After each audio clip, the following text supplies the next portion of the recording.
Okay, so no longer one more minute. Sarah asked if the essays due at the end of the day, and yes, that's what the syllabus says. My essays are also due in Intro 1 and 2 at the end of the day. I am not going to grade all of this before Monday. If you guys need till Monday, you can have it. But, and some people already turned it in, so that's fine. Don't let it get in the way of your other finals, man. That's the whole point of having it due this week, is that you can shift gears and do well on your finals. But I'm not going to get to grading those until I get through the intro classes, because their finals come up first. So I will grade them in the order that the finals fall, right? And there's one of the finals on Tuesday, so I get those ones done right away. And those are, I've got, 56-page papers to read. So I'm not going to get through those before Monday morning. It's not realistic. So if you guys need till Monday morning, that's great. But I need it, if it's going to come in Monday, I need it Monday morning. Okay, because that way I can work on it in the afternoon. Okay? The extra time, there you are. That's that. So today we're going to finish talking about Cassatt, and at the museum on Friday, a week from today, we'll talk about Sargent and Whistler, and that's nice because Sargent is terrific in person. He's such a really fantastic painter, and maybe we'll browse around and look at your works as well. Those of you who have works there, right? Sort of wrap things up there. The cabs will leave from in front of Main House at noon. That's when our exam is supposed to start. And I have them picking us up to come back at 2:15. I'll get us back here by 2:30, in case you have something else after ours, right? But 2 hours ought to be plenty, more than plenty, down there. One thing important is that you can't bring food into the NGA. So I know that we're starting right at noon. Just have an early lunch or something, but they'll look in your bags as we go in. So no weapons, right? And no food or drink, right? They'll make you throw it away before you go in. Okay? That's the long and short of that. So just make sure you don't bring food with you to eat in the museum, because that's not allowed. Okay? Right? So next Friday at noon. Cassatt, I don't have a full lecture full of Cassatt things, and I had started to put together a Sargent lecture, and I decided, heck with it. Let's just wrap up with Cassatt. So we were talking a lot last week about her relationship with Degas, artistic relationship with Degas, and how throughout the course of her career we see Degas' influence and interaction coming in a number of different ways. Thematic, but also technical. In other words, the way she approaches painting. Her interest in printmaking. Her interest in Japanese prints. All of these things sort of come from an ongoing dialogue and interaction with Degas. So with these two pictures, we see Degas' image on your right, Cassatt's on the left, of the same thematic subject of a woman doing her hair. But the difference are telling, in that Degas depicts what is most likely a prostitute by all accounts, and depicts her from above, looking at her from the back, rendered anonymously, seen looking down on her, surrounded by all of this incredible pattern, right? Vulnerable on the floor. And Cassatt depicts her young girl from the side at her toilet, right? A piece of furniture that we see in a lot of other works by Cassatt, as a co-equal. Cassatt talked about how homely she was, and that she tried to capture that sort of down-to-earth homeliness of her young girl. But she's not depicted in the same sense of naked vulnerability that we see with Degas' image. And I think that's telling about Cassatt's approach to the subject matter.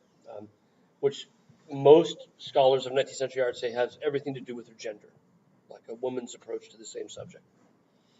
We were then looking at some of her prints as well, and where we see what appears to be a very similar piece of furniture, not exactly the same, but similar, with the wash basin and the eau de toilette, right, the toilet waters, in a nice way, right?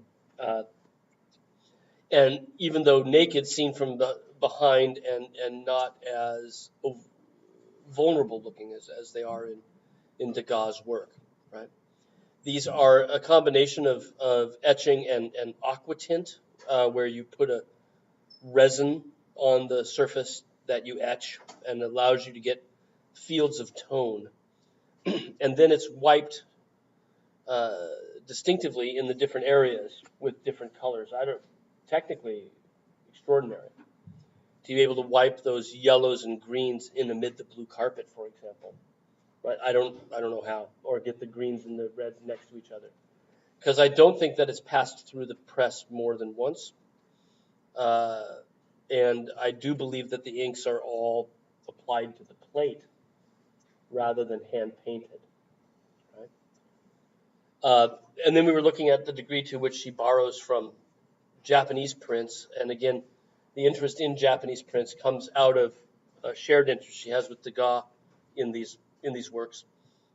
And you'll notice if you look at the Harunobu print on your left, how that flower pot is the only thing that establishes that area as having any kind of depth whatsoever, right? There's no sort of transition in the pink behind the figure to suggest that it's going back into space. It's only the pot that links that together.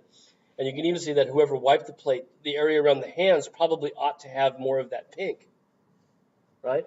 But in fact, it turns yellow like the left-hand side, which is hard to explain. But part of it is that Harunobu is wiping each of the plates, or these are woodcuts, but wiping each one of them, or inking each one of them slightly differently. And that interest in using each print as a sort of exploration of what different inks will do, different colors, what effect different colors will have.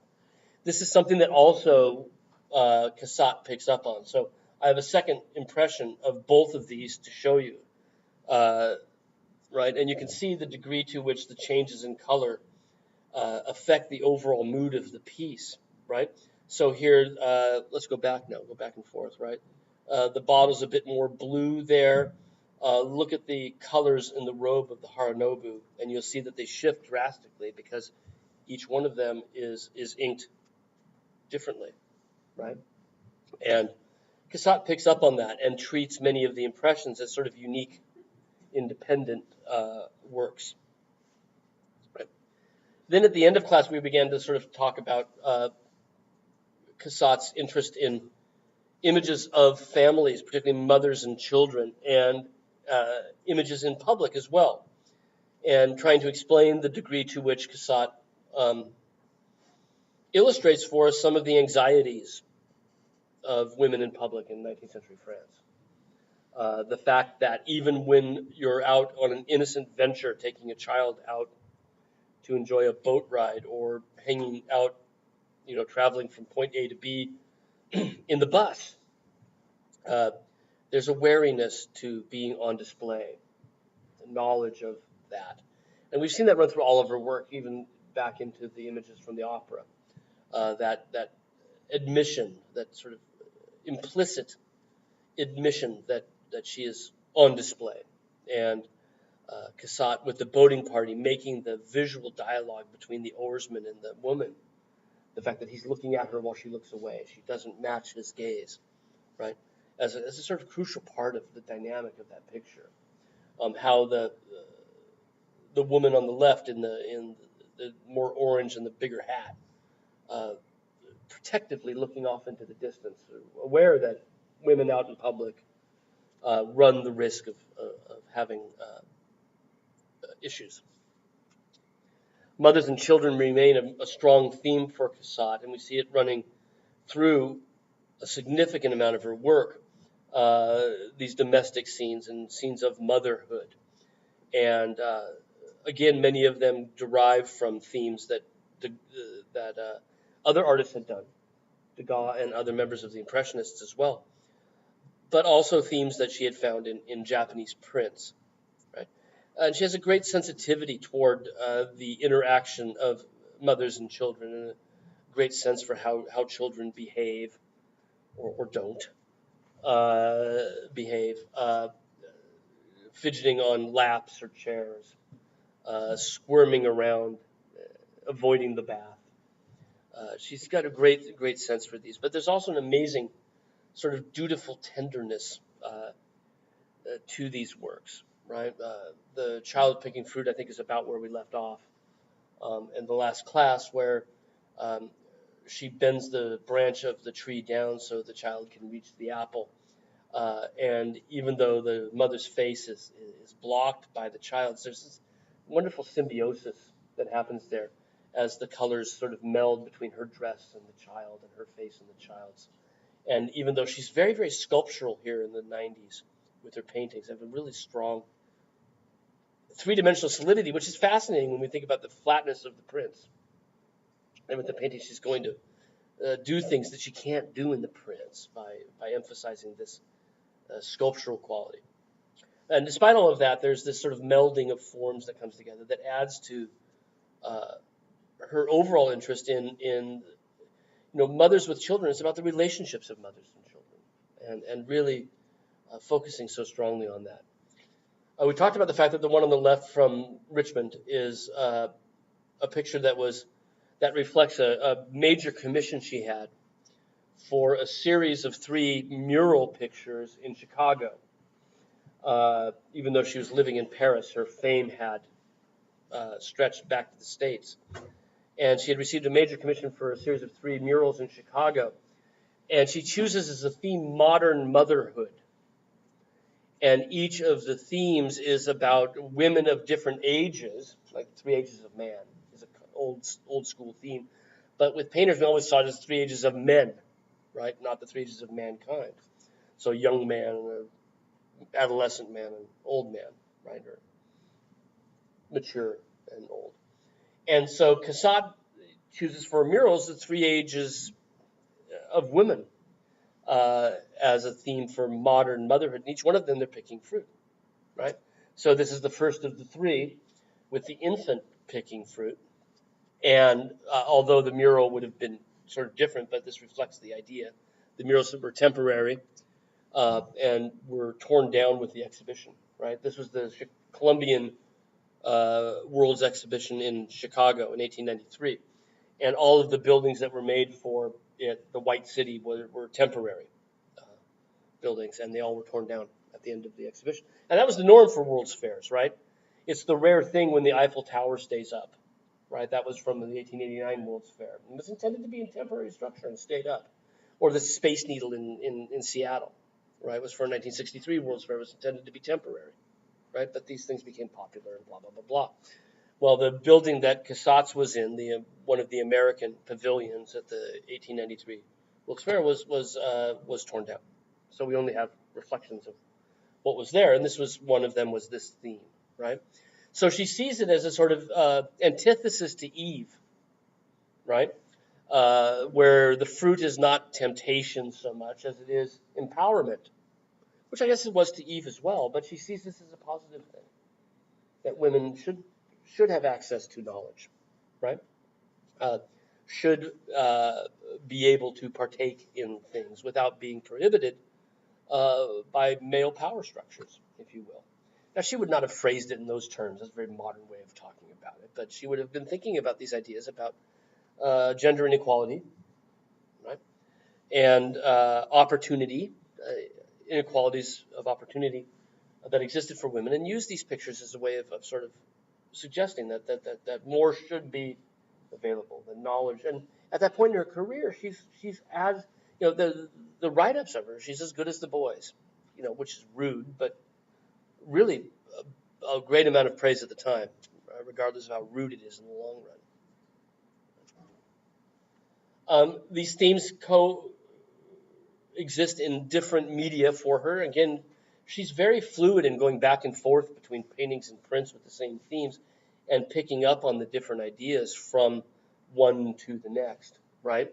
So again, an infant in the arms of his mother, and again that wonderful blocking of the heads next to each other, where the mother, I kind of like this idea that the mother's behind the child, and on a certain level, what's a mother's job but to pass on everything to the child and then kind of take a back seat, and let the child become because of her, right? And in both of these images, the way in which she blocks the figures, where the child's head is directly in front of the woman's, gives that idea of the mother being behind us and who we are, and then sort of allowing us to go out and pick some fruit, go out and do something else, right? Uh, these pictures have a great solemnity and seriousness, and if we think back to Homer, I thought this made a nice comparison not only for the composition but just for the idea of children out, doing things. For Casada, obviously, the addition of the adults makes a huge difference in the picture. But also in her work, there's amazing grandeur and seriousness to what's going on. That this is not just any old action. This is not just a sunny day in the late summer or maybe late spring, like today, where you'd rather be outside sitting on a fence than in a classroom, right? There's something that this means more than that, right? And Cassatt's very good about giving us that sense that this means something more, right? And so I brought this comparison in just to point to that. And then I wanted to wrap up our discussion of Cassatt by talking about a few more of the paintings, a few more prints, and how she really, with these images of modern motherhood, which become a theme for her, she really is able to take everyday image of something around her, her experience, these domestic scenes inside, and she's able to transform them into something greater, something with a sense of lasting importance, right? Because that's kind of what she's trying to do, is to give it a sense of lasting importance. And the question is, how do you then achieve that, right? How do you make it seem important like that? And what Cassatt does, deftly, very, very skillfully, but also I think very important for understanding her works, is that she makes them look like modern versions of Renaissance images. That she sort of thinks back to the long legacy of images of mothers and children in Western art. Where do you find great images of mothers and children? In Western art. And she sort of hits on two basic themes. One of them should come as no surprise, is a Madonna and Child, right? The image of the Virgin Mary holding the infant Christ were some of the very first paintings ever made in Europe, apart from independent on panels, right? Some of the very first panel paintings ever made in Europe are images of the Madonna and Child, and they're sometimes accompanied by angels. So I brought in a Botticelli from downtown, right? But these go back to the 13th century, very early on, and she gives it some of this sense. And we keep in mind that in the 90s, her works are getting sort of more solid and sculptural and three-dimensional.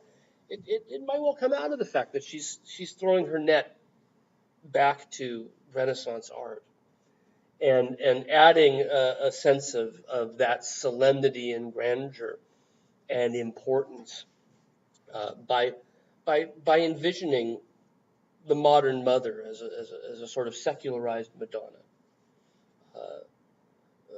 caring for her children in the same way that the Virgin Mary did for Christ, attended by other angelic children looking on from the side. This gives it that strength. It gives it that heft. And I think it also gives her work from the around 1900 that greater sense of sort of solidity than her earlier work had, which was much more brushy, right, much more impressionist. The other thing, of course, that does this is her interest in prints, right? The degree to which these prints, they're really wonderful, aren't they? Just the sense of layout on the page with that amazing open space in the background. And again, the skillful choice of colors that work together, that light robin's egg blue versus the lavender and the dark green of the chair. But the fact that these sit so flat, right? The areas of tone don't really vary for modeling in 3 dimensions at all. There's a bit in the hair right? But the rest of it less so. That might also be what inspires her at the end of her career to make these much more sculptural paintings, right? So two things coming together, right? Renaissance art on the one hand, and an increasing interest in that to amplify the meaning of her mothers and children. But also then to think about each of the media, painting versus printmaking, as allowing her to exploit different things within her work, and not just thinking about it as, oh, it's just another way of making something, because you shouldn't. You should think about the relationship, and for you guys, this is important, right? Think about the relationship between the medium and what you can do, right? And you don't really want to try to force a medium to do something that it's really good at doing, and instead just exploit that, right? And the other medium is good at other things and exploit that, and she becomes more. I think her printmaking career makes her much more sensitive to the strengths and weaknesses of each media for what they can achieve. And really by the 90s and early aughts, exploiting each for its strengths, right? And she's always been good at that. If you think about the girl in the blue armchair early on, right? She's so good with paint.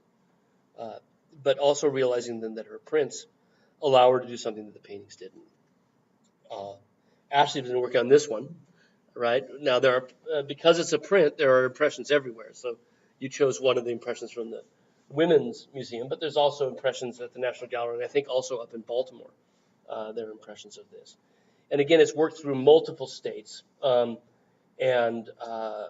each of the impressions inked somewhat differently, with the aqua tint around the base that gives us that flat tone. And again, the interesting pattern that we see, and just so expertly printed. But again, this ongoing interest in mothers and children. This is something just we see throughout her career. Our last Cassatt picture of a mother and child, again, falls into that same thematic grouping. And one of the things she seems to be playing with many of the paintings is also sort of, and I think with the prints as well, is sort of this limited tonal range, like working here within this, short range of yellows and greens. And then what can you do with that, right? And playing with perspective. If you play with the arms of the chair, you'll notice that they don't really work out. And that interest, they flatten things out. So the arm to your right tips down far too far. But that's not dissimilar from some of the things she's been doing with her prints. So they're cross-pollinating each other with her ideas. And our woman here playing again with the infant, chubby, healthy little child. And again, that strong three-dimensional sculptural quality. Look around the hand as it rests on the child's shoulder, how the finger presses into the flesh. And you can really check out the solidity of that, and how the child's body, three-dimensionally modeled, plays against the sort of more loose painting of the woman's dress. And then that wonderful sort of playing where we've got two sets of mirrors here, right? There's one on the wall where we see her from an opposite angle. And then there's the mirror that the child holds. We get that wonderful sort of right at us through the mirror. Right? So it engages with us very, very directly. The mother helping her to see, in a way. We can talk about that as a theme. Helping the child to see, right? Positioning the mirror just so that the child looks at us and smiles, right? They're absolutely charming pictures. And again, Cassatt wants these to be images of the strengths of modern motherhood, right? And in this particular case, she's now casting her net a bit further. We talked about the fact that she was looking at Renaissance images of the Virgin Mary for inspiration, but when you throw a mirror into it, that sort of pushes it in a different Renaissance direction. And we know for a fact that she was also looking at Renaissance images of mythology. And this makes a nice comparison, this Titian of Venus, because the other great tradition of images where we see mother and child together is Venus with her son Cupid, right? So for Cassatt, both of these, if we think about these different pairings of inspirations together, what we see is that Cassatt's not interested in the religious element of the Madonna and Child. Okay? She's interested more in the sort of paragon of greatness that the Madonna presents, and that modern women are as great in our society as the Madonna was in Renaissance society or even in early Christian society. And the Venus is the same way. It's not that she's picking up the idea of the goddess of love, right? Or any kind of Neoplatonic idea that might link Venus to the Virgin Mary. She's just using it as an example of a paragon of greatness, right? Of the greatness that women are. Yeah? And so by having the mirror included, there are numerous images of Venus with a mirror through the course of time. Cassatt, through her travels and through her studies, would have known a number of these. I doubt she knew ours, right? Because I don't think it was available to her. But there were others that she did. I just brought ones in from local collections for us to see. Now, that's all I've got for today. I've only got like a half hour of stuff. I decided let's talk about Sargent downtown. If I have anything I want to show you with Sargent, I'll have my computer. I can show you pictures that way.